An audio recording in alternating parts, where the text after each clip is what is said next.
Hello guys, it's me Chenso, and welcome to another video. As a whole, Bannerlord is not a hard game to understand. It is actually quite easy. You, the player, is free to do as you wish, but most standard playthroughs usually begin with the player amassing a small party that later grows into a powerful warband that you can use to take over the entirety of Calradia. Or not, as this is your decision entirely. However, there are some things that are particularly useful to know but might not be explained in detail from the game itself.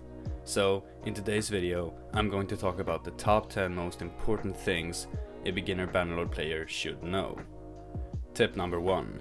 Using the encyclopedia. This is a super underrated feature that helps a tremendous amount when playing Bannerlord. The encyclopedia is a feature that gives you detrimental information about stuff like who runs what kingdom and where those rulers' last known location was. It also gives you information about possible spouses that are out there and how old they are and if they're single and ready to mingle. All this information can be located by pressing N on the keyboard or the touchpad and the start button for PlayStation and Xbox.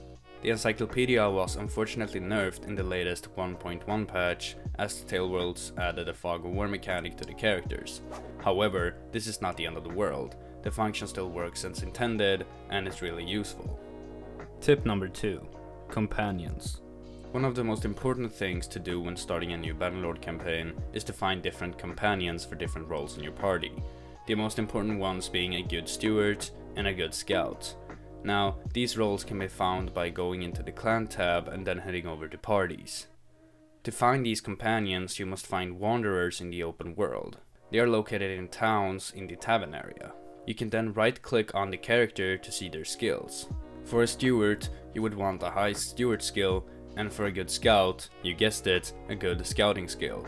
If you have a good steward, you will be able to have more men in your personal party, as well as receiving some great perks that you can decide for yourself when your companions level up. As an honorable mention, you should always strive to have different food types, not just wheat, but all of them, as this helps your assigned steward level up faster, as well as giving your personal party higher morale. Tip number 3. Do the tutorial.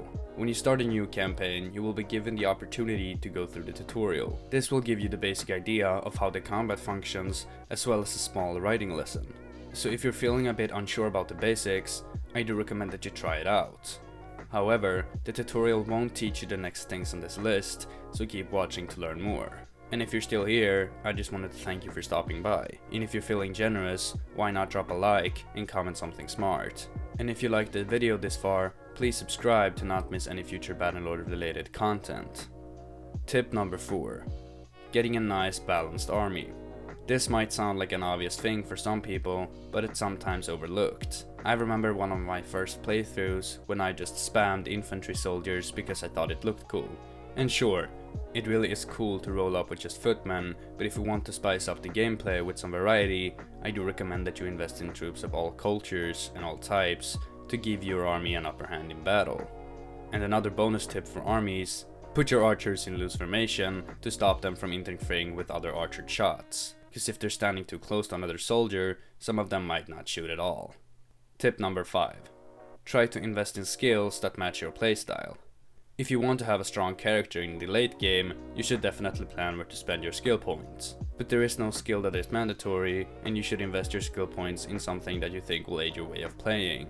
Some of the more useful skills, however, is the steward skill, which helps you increase your party size, the riding skill, as it allows you to ride faster and stronger horses to battle, and last, the charming skill, as this skill can be very helpful when trying to get a wife or a husband to start your family.